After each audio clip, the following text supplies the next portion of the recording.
अस्सलामुअलैकुम जी, की हाल है तमाम वीर भरावां? ठीक ठाक हो? ते जी तुहाडा भरा पट्ठे लैन आया जो कि तुसीं वेखदे पे हो। पट्ठे वड्ढने पे जलील प्रोग्राम बड़े जलील होने पे, अंत तक जलील होने पे ते पट्ठे वड्ढ रहे हैं। तुसीं जेह्ड़े न पट्ठे वड्ढदे वेखो खुश रौह्ना ते वीडियो लाइक सबसक्राइब जो भी होंदा है कर छड़ेओ, मेहरबानी तुहाडी होएगी। बाकी चलो पट्ठे वड्ढने आं, बाकी तुहानूं बाद च मिलदे आं पट्ठे वड्ढ के।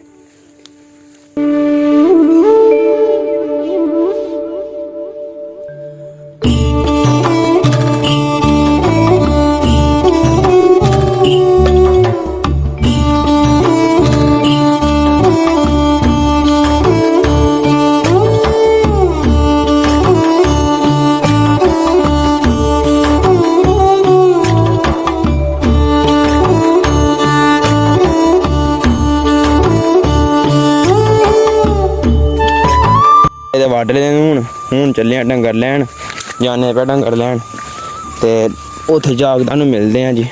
पुज गया, मिलना की है, अपनी गाई है जो कि तुसीं कट्ठे ही वाह ही भला गाई दे चुके हो।